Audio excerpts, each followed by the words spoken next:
देख रहे हैं पीएन न्यूज लाइव, आपकी आवाज। इंडियन इंडस्ट्रीज एसोसिएशन की ओर से नई सरकार के बजट का सजीव प्रसारण एवं परिचर्चा का हुआ आयोजन।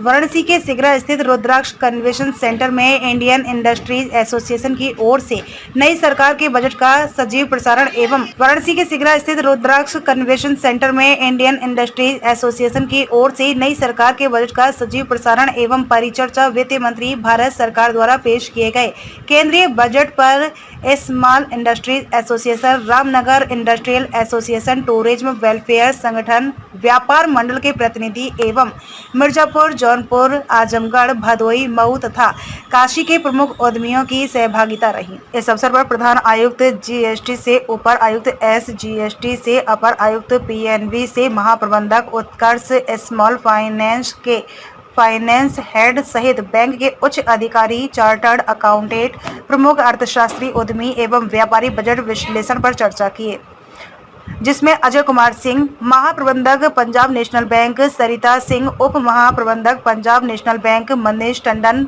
Zonal head HDFC Bank, Sushil Kumar Singh, अपर आयुक्त जीएसटी ग्रेड 2 दिग्विजय नाथ सिंह, अपर आयोग जीएसटी ग्रेड 1 डीके मिश्रा, उपायुक्त सीजीएसटी, अपर आयुक्त केंद्रीय वस्तु एवं सेवा कर उमेश सिंह, संयुक्त आयुक्त उद्योग वाराणसी पुनीत महेश, फाइनेंस हेड उत्कर्ष स्मॉल फाइनेंस बैंक आदि लोग मौजूद रहे।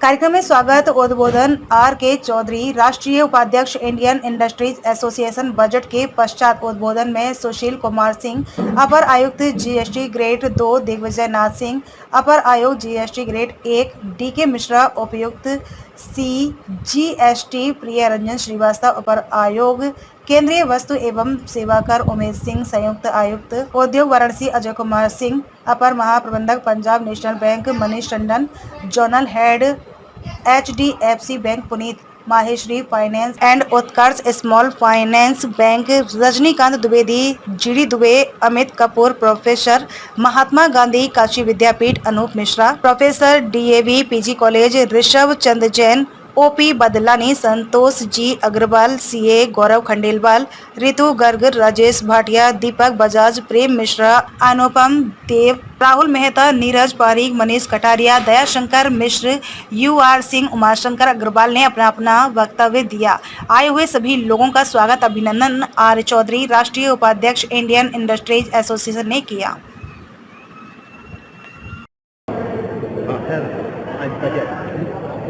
चुनाव के बाद का 2024 चुनाव के बाद का पहला बजट है, क्या?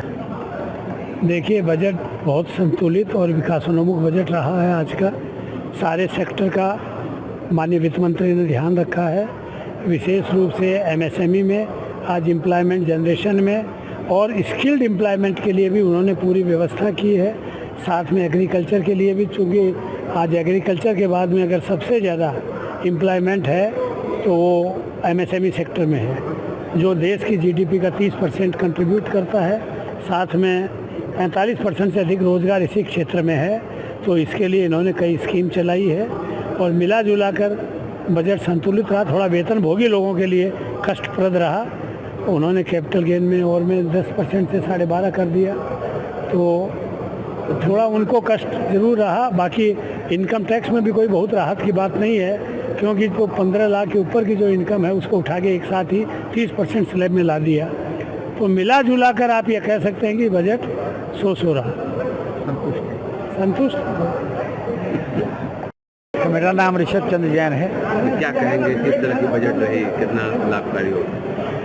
बहुत उत्साहित तो नहीं कह सकते, हाँ संतुलित रहा।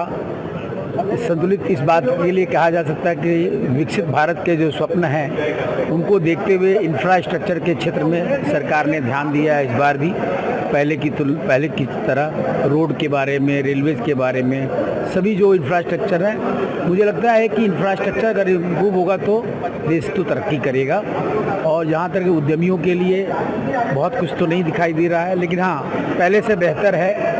रियल इस्टेट में जहाँ तक होम अर्बन कंस्ट्रक्शन की बात करेंगे, हालांकि 10.2 लाख करोड़ अर्बन हाउसिंग के लिए बात कही गई है पूरे हाउसिंग सेक्टर के लिए, जिसमें शहर के लिए 2.4 लाख करोड़ की बात कर रहे हैं। मगर हमको लगता है कि होम लोन में छूट की बात होनी चाहिए थी और छूट का दायरा बढ़ना चाहिए था, इंटरेस्ट की भी सब्सिडी होनी चाहिए थी, छूट होनी चाहिए थी, ताकि लोग बहुत इनकरेज होते हैं। ओवरऑल देखा जाए तो मैं कह सकता हूँ कि संतुलित बजट है। कई विषय अपने क्षेत्र को ना ध्यान दें, एक ओवरऑल अगर दृष्टि रखी जाएगी तो ये एक अच्छा बजट है। गरीबों को काफ़ी राहत मिला।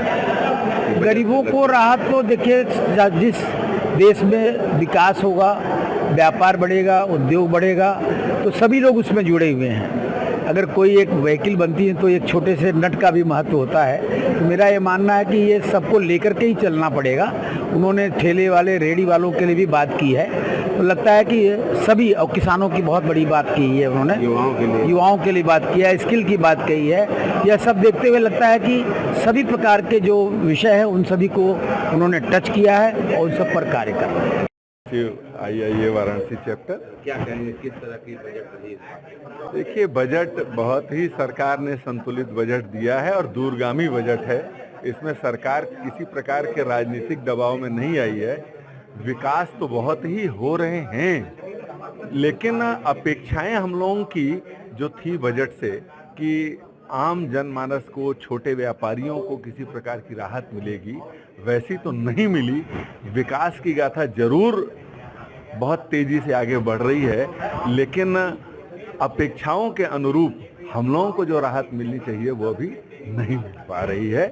और सरकार से अपेक्षा है कि छोटे छोटे व्यापारियों पर भी अगर वो ध्यान देगी, तभी जनता उनके पक्ष में उनका समर्थन और करेगी। युवाओं के लिए कितना सार्थक रहेगा? एक बहुत अच्छी चीज़ जो है, इन्होंने कौशल विकास कार्यक्रम के लिए जो फंड अलॉट किया है और 500 बड़ी कंपनियों में 1 करोड़ युवाओं को अप्रेंटिसशिप दिलाने का उन्होंने बोला है।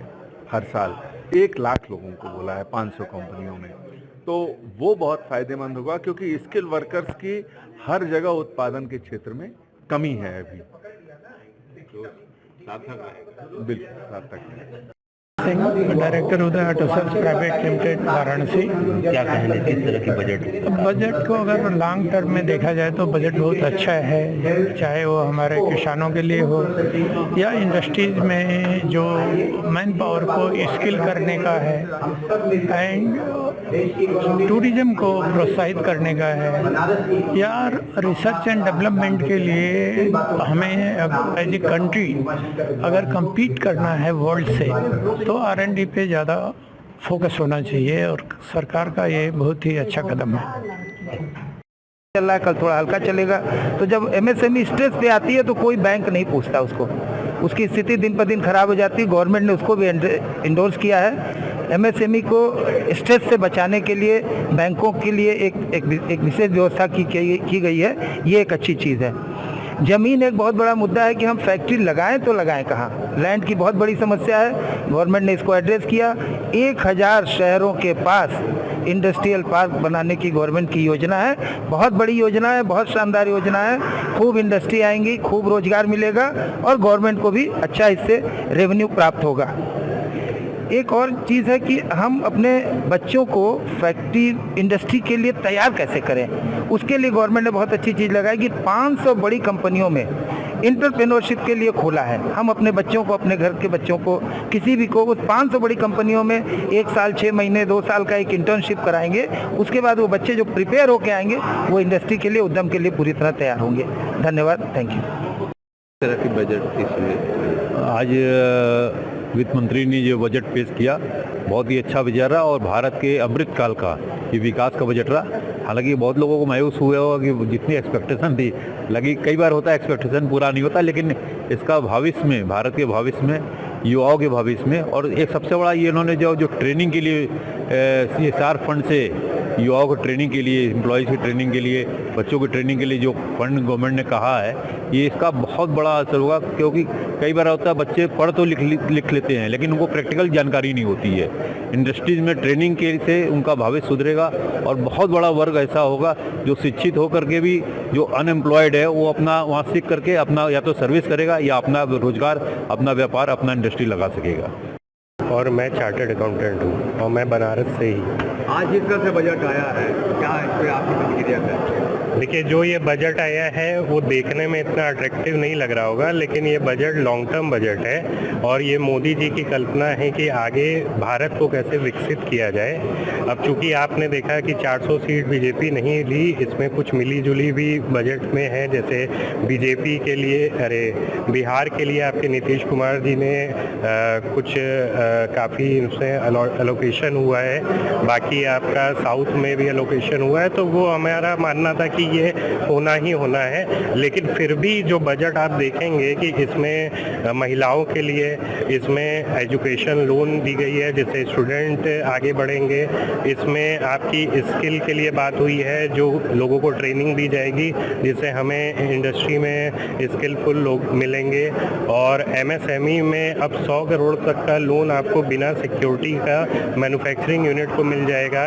एक इन्होंने और अच्छा किया है कि अब जो यूनिट सिक यूनिट हो जाती है या स्ट्रेस में हो जाती है, जो एसएमए में आ जाती है, अब उनको भी बैंक सपोर्ट करेगा। पहले उनका सिविल देख के उसको कोई सपोर्ट नहीं करता था, लेकिन अब ये जो स्टेप है वो बहुत ही अच्छा स्टेप है, क्योंकि जो जेन्युइन कंपनी है, जो जेन्युइन इंस्टीट्यूशन है, वो इससे आगे बढ़ेंगे। बाकी आगे जो टैक्स स्लैब में है वो थोड़े बहुत माइनर चेंज लाए गए हैं, जिससे लोगों को थोड़ा सा रिलैक्सेशन है। सैलरी वालों की स्टैंडर्ड डिडक्शन 50,000 से 75,000 कर दी गई है, जो एक अच्छा स्टेप है लोगों के लिए। लोग तो चाहते हैं कि और ज़्यादा हो, लेकिन फिर भी कुछ ना कुछ हर लोगों के लिए इस वर्क में दिया गया है।